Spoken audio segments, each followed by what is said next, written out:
Hey everyone, I'm Kristen, the anxiety therapist, and today I'm going to be discussing negativity bias.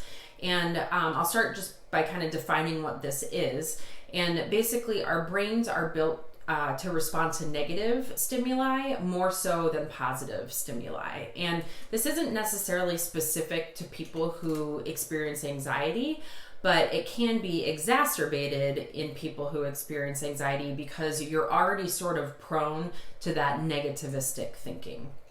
So you really have to be careful when it comes to this negativity bias, because we do tend to be more influenced by negative information versus positive information. And a perfect example of this would be the news, right? If you are watching or reading or listening to the news, it's so rare that you hear news that's positive, and that's really intentional, right? The news programs want to give you that attention-grabbing headline that's going to ensure that you stay tuned to hear more. And typically that is going to be something negative because that is what piques our interest.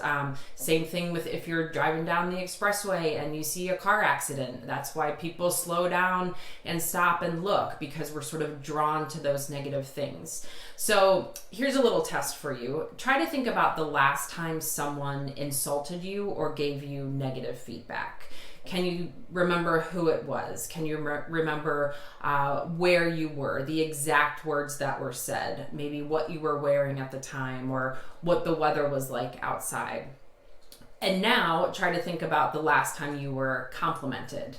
Can you remember the same things? Who it was, the exact words that were said, what you were wearing, maybe what time of day it was.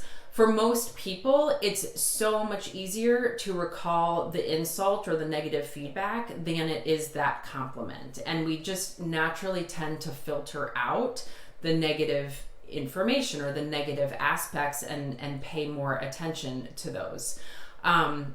It actually takes 3 to 4 seconds for negative information to be stored in our long-term memory versus a full 12 uninterrupted seconds to store positive information. Uninterrupted meaning that if anything takes your attention away from that positive thing, then it's not going to be stored in long-term memory. I mean, that's a stark contrast when you think about it. So think about how this might impact you on a daily basis and in day-to-day interactions if you're constantly storing these negative things versus the more positive things. So just something to keep in mind. I do this too, and a perfect example is I'm an adjunct professor, and at the end of each term we get class evaluations. So I've been teaching for 4 years now, and of all the class evaluations I've received, most of which are extremely positive,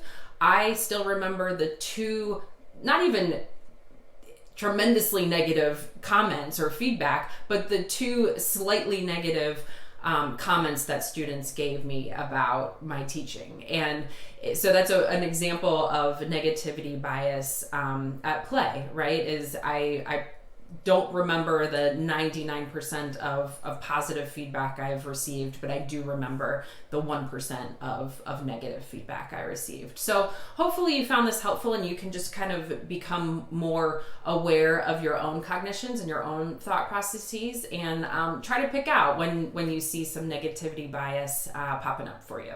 So I hope you have a great weekend. I will see you next week.